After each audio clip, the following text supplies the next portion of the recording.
Coming to you from the Spit Studios in Vancouver, British Columbia, Canada, this is the Spit Sports Show. Wow, am I excited to talk to you guys today. It has been far, far too long since I recorded an episode. Couple of reasons behind that. The main one being I caught a horrible cold, which kind of left me in bed for, I don't know, 4 or 5 days and left me unable to really speak for another 4 or 5 days. If any of you out there don't get sick often, like I don't, you know that when you do eventually get sick that one time, 2 times a year, it's like plague level. There is just no recovering from it. Like people who get sick consistently, I think they just come off it quicker because their bodies are used to having viruses and stuff like that in them. Whereas people who don't, it affects them a lot harder because their body isn't prone. I don't know. I'm not a doctor, but I am a sports commentator, which is what I want to talk about today, obviously, sports and the Canucks specifically, because they've had a tough, tough road trip. And before I get into all of their weeds, all of their playoff odds, all of their future ideas, everything that's going on with the team, I want to say this about the Canucks first. I have an immense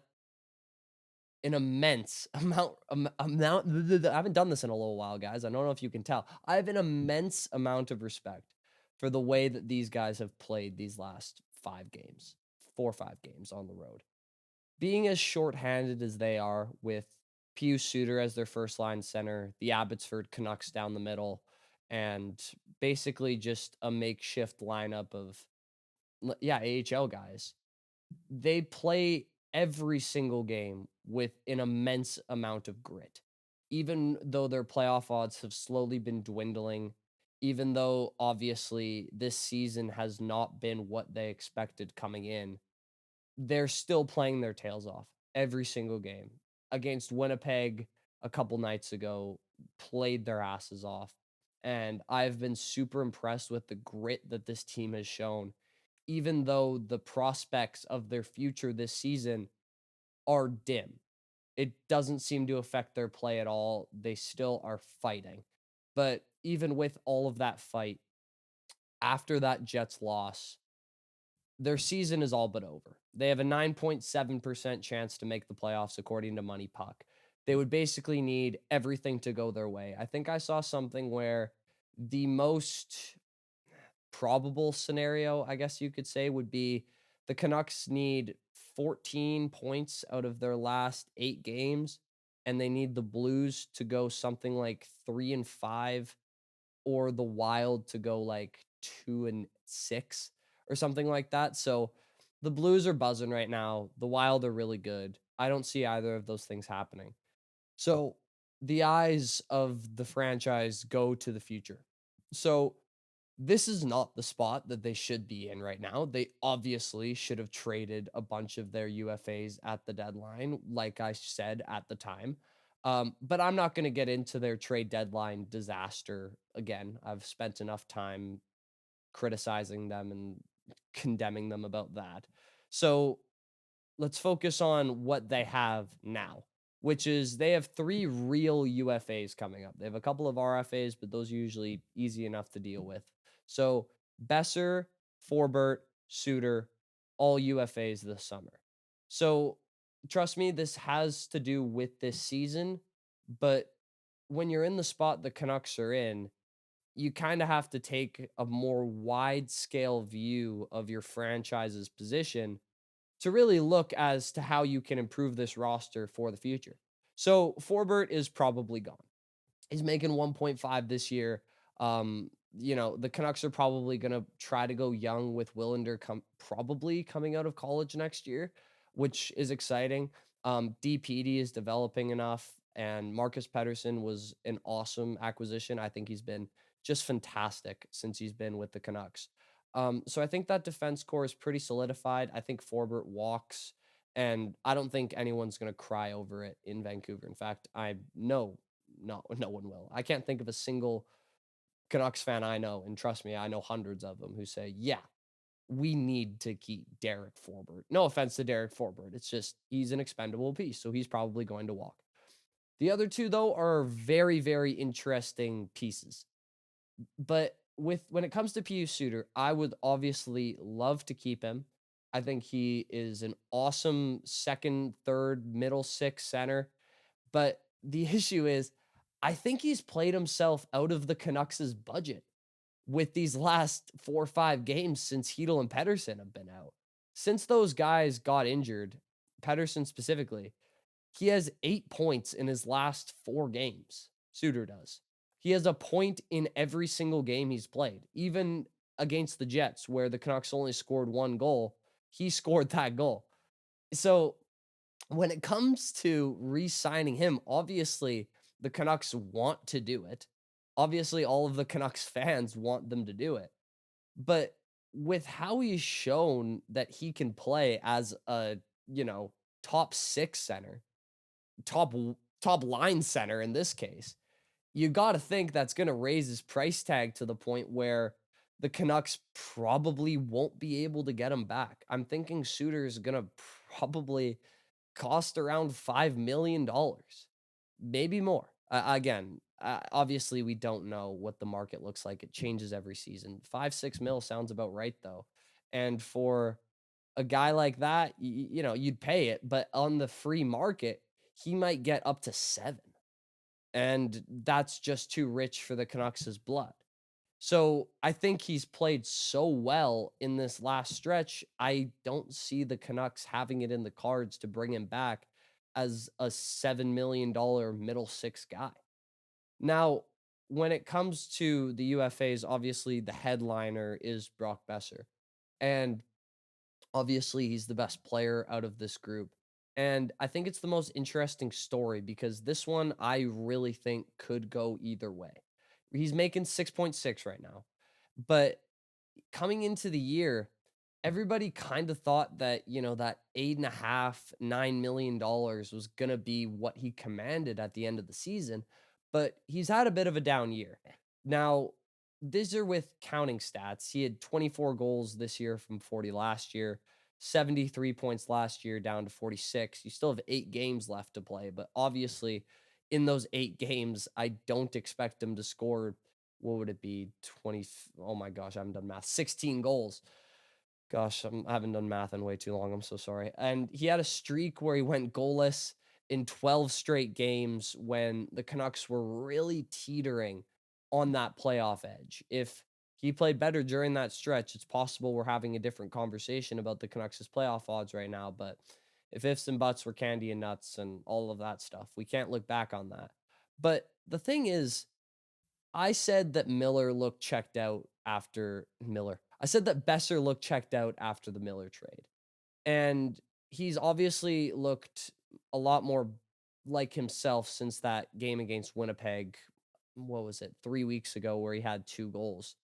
But what's interesting about his year when I actually go and look at his advanced stats and his splits is when you look at his 5-on-5 numbers, there really isn't that much of a difference between last season and this one. He had 15 5-on-5 goals this year, has 15 5-on-5 goals this year, rather. He had 18 last year. Again, 8 games left to play. You'd think that he might pot 2 more 5-on-5. Those are very, very similar counts in 5-on-5 goals. His Corsi percentages and Fenwick and all of those advanced stats that people seemingly really like, his expected goals percentage, all pretty much identical from last year to this year. The thing that is hurting his stats at a glance are his power play numbers have literally been split in half from what they were last season. He had 16 power play goals last year. He has 8 this year. He took 79 shots on the power play last year. He's only taken 31 this year. So why? Well, I think a lot of that has to do with the fact that Pettersson and Miller, 2 huge parts of that power play, were basically unable to be on the ice together for a while. Pettersson has sustained injuries throughout the year. Hughes was out for a month. And the Canucks have had to use power play 2 a lot more than most teams have simply because of the fact that their top end superstars haven't been available for a lot of the year. So that's going to hurt Besser's power play time and power play numbers. And obviously, power play goals and 5-on-5 goals count the same on the stat sheet. So my point is, even though it looks like there's a big drop off for Besser this season, when it comes to him individually, there really isn't. It's just the circumstances around him that have changed. So my stance on this is, in general, you don't let good players walk in free agency. It's one of my pet peeves. I think it's one of the cardinal sins of a GM is when you let a guy who you already have in your room leave for nothing. We saw what happened as a cross sports analogy in football with the Giants and Saquon Barkley when he goes to Philadelphia and wins a Super Bowl. That pretty much lost the GM his job. I know he still has the job, but for all intents and purposes. So I think with his market value potentially being a tad undervalued in comparison to suitors being probably overvalued, I think it is possible that the Canucks get this done. Again, I'm very on the fence. Obviously, the Canucks should re-sign him. There is no doubt about that. You don't let good players walk for free. They should re-sign him. And I'm somewhat confident they will. But the other reason they should is I'm pretty sure Quinn Hughes likes Brock Besser. And every decision made by the Canucks from this day forward needs to be made with that guy at the forefront of their minds. There needs to be an NBA Joel Embiid, LeBron James level tailoring to this guy's needs and wants. And that includes everything. Personnel moves, coaching decisions if Talkett eventually leaves after the season, which I'm going to get into in a second. Power play schematics. I don't care what it is. This guy needs to be consulted. But his minutes, Quinn Hughes is so far on this road trip have been a massive issue because the guy is just flatly gassed. Now, I know I just said let Hughes do whatever he wants. And I'm sure he wants to be on the ice for half an hour a night. There's no doubt in my mind. That's how great players are wired. But it is flatly insane what has happened this last month. He has averaged 27 minutes a game in March. For context, he played 25 minutes a game in January. He didn't really play in February. He played 2 games. He was hurt. So you hear that, and I know what you're thinking. It's only a 2-minute difference. Like, he's an NHL player. Who cares? Well, the Canucks should care because the guy looks flatly exhausted every single game since the Rangers game. Since that Rangers game, where I came on this show afterwards and exclaimed that that was one of the best individual performances on a sheet of ice I've ever seen from puck drop to last whistle. I thought like it was I didn't get to see Bobby Orr play, but if I did, I assume that'd be a great Bobby Orr type game. Hughes was just words can't describe how incredible Quinn Hughes was against the Rangers on the second game of the road trip, I think it was. But ever since that game, he's played in 4, all on the road. And in 4 games, he has 3 points and he's a -3. That is not what the best defenseman in the world, arguably, should be doing. And beyond the numbers and the counting stats and his advanced stats being down, if you just watch the games, you can see that he doesn't have the legs. Like, watch the Rangers game and then watch every game since. It's 2 different players. And I'm not saying he's not still great because I think a 70% Quinn Hughes is still the best player on the Canucks. But there needs to be some kind of minutes restriction. Now, the easy thing would to be blame Talkett for this, and I get that. But when you look at his spot as a coach and you take in the context of the roster he has to work with, like he's in the middle of a playoff push here, or at least was. And when you're in the middle of a playoff push and you think you have a team that can make the postseason, you got to play the best guys that you have. And with so many injuries and such little offensive talent on the team, you kind of have to play the only offensive generator you have as much as possible. And I understand that. And Quinn Hughes is probably telling him, just put me on the ice, coach. Like, I'm good. I'm good. What's he supposed to do? Again, you want to play your best player when you're trying to win games down the stretch. Like, I really don't think there is anyone to blame for this necessarily. It's just a fact of the matter that this guy is being massively overworked because he has no choice but to be overworked. And I think this over overstretching of Hughes's abilities is kind of what made him miss the Four Nations.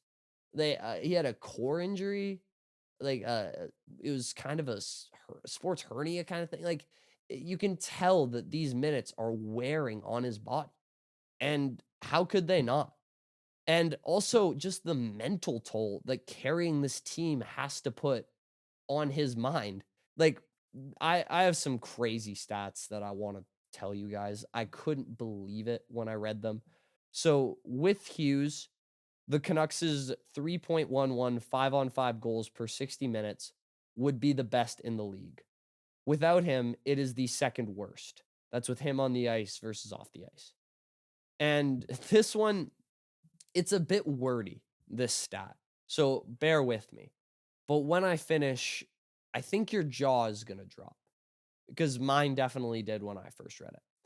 With Quinn Hughes on the ice, this is at even strength.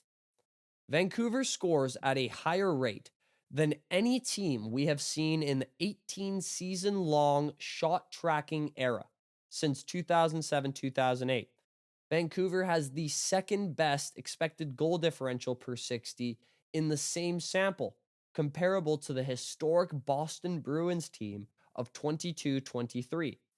Without Hughes on the ice at even strength, Vancouver scores at a rate only better than 54 of the 552 teams since 07-08. Vancouver has the 24th worst goal differential per 60 in that same sample. Worse than, among others, the 09, 10, and 2013-14 Oilers and the Chicago 3 seasons before Bedard. All-time bad teams. So when he's on the ice, the Canucks are the best regular season team of all time, or at least top 3. When he's off the ice, they're pre-Bedard Chicago Blackhawks. Like, if that doesn't just... I don't know what will.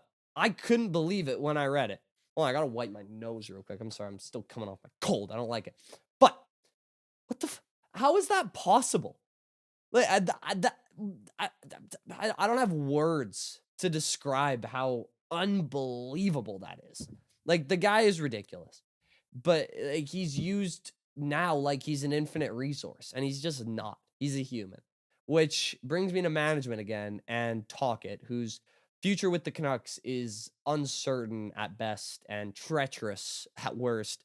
He technically has a team option for next year that the Canucks can pick up, but teams never really do that unless the coach wants it to be picked up. It's supposed to be a team decision, but it's really more of a mutual thing. Now, I am a Talkit supporter. Fully, authentically am. I think he's done as good a job as anybody can given the roster he was given last year and this year. And given the grit and lack of quit that this team has played with towards the end of the season, like I talked about at the start of the video, I think it's been really impressive on him as a coach. Obviously, he won the Jack Adams last season, and I don't think this year he is one of the 10 biggest problems with the team.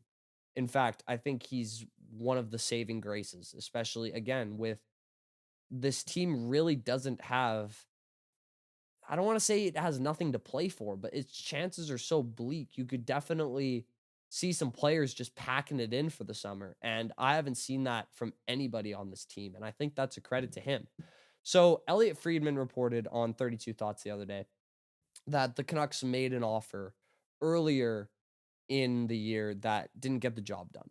So this is what really scares me, is Elliott was quoted later as saying, "It comes down to, do you get a new deal or not?" Friedman said, "Some of that is going to be term and finances. If they want to extend Talkit, and this is the key part, it's going to be a bigger number than they've paid a coach in quite some time." Aquilini is the owner. Oh no, that's not good. That's not cap money. That's money he has to pay. Oh no, he has to pay it out of his own pocket. He doesn't like doing that very much. Not great. Add on to the fact that, the team that he used to play for is in Philly. They kind of have a head coaching spot open now. And yeah, I wouldn't be surprised if he's gone after this year, because I don't trust Canucks ownership to pay the piper.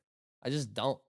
They've given me no reason to believe in any of their decision making, let alone them paying a good amount of money for a head coach. They cheap out all the time. They cheap out everywhere. So why would I expect that they're going to shell over top tier money, top tier head coaching money for Rick Tocchet? Why would I think that? Even though he's a top tier head coach, in my opinion, even though he's done an awesome job, even though he's won a Jack Adams award and has this team playing hard when the games mean nothing, Aquilini's going to have to cough over a couple $1 million, no more than a couple $1 million a year, maybe. I don't know how much coaches get paid, really, but it's not really public. And maybe it is. Some of the deals are, some of the deals aren't. But my point is, this isn't cap money. He has to take it out of his own pocket, and I just don't trust it. And what really scares me is I think this could be another domino in Hughes eventually leaving, if he does. Sorry if the video looks different, guys. We just had some technical difficulties. But what I was saying was, whenever I hear Talkit talk about Hughes or Hughes talk about Talkit and vice versa, and obviously I have no personal relationship with either of them. I don't know them, never spoken a word, only at a distance living in Vancouver. Talkit constantly talks about Hughes as a hockey nerd, a guy who's always asking questions, a guy who's always trying to get better, a guy who's always studying, a guy who's always watching film. And Hughes has reciprocated that praise by talking about Talkit's structural integrity, the fact that his teams always play hard, the fact that he's a phenomenal motivator, he's a great personal coach. So when it comes to Hughes and him being a top 5 defenseman in the world, we've seen so many superstar athletes look at ownership being cheap and management constantly making terrible decisions and making the decision that I am not going to waste my talent with a franchise that doesn't take this as seriously as I do. Like Ohtani left the Angels, LeBron left the Cavs. We've seen it a million different times in different sports and in hockey sometimes. I can't think of a great example off the top of my head, if I'm being honest with you, but when it comes to the Canucks and how destined, I wouldn't be surprised if Bedard leaves Chicago eventually, with how that situation's going. Now, it's obviously not that bad in Vancouver.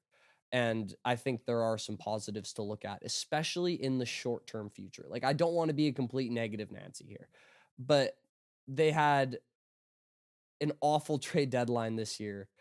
And that the Miller Patterson feud just ducked their season.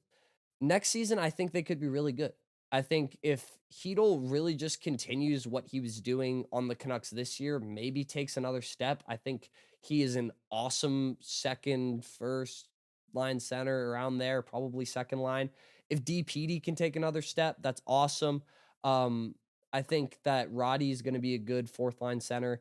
You probably got to pick up a third line center with Suter probably leaving, and you probably need another good skating winger. But I could see the Canucks being really good next season. My pessimism and skepticism comes from the long-term future, where Hughes might see Aquilini not cough up the however much it takes to get a premium head coach and think to themselves, man, what am I doing here? And obviously that guy's the franchise. And if he leaves, I don't even want to think about it if he leaves. Thank you all so much for watching. As always, I appreciate it from the bottom of my heart. Please let me know what you thought of my takes in the comments below. Did you hate them? Did you kind of like them? I love talking about sports with you guys, and I'm small enough as to where I can respond, and I love doing so. So please drop some down there. Please leave a like if you enjoyed the video. Please subscribe if you haven't already. The Spit Sports Show just hit over 400 subscribers. Big stuff happening on the channel. And as always, I will see you all in the... Peace out. Love you guys.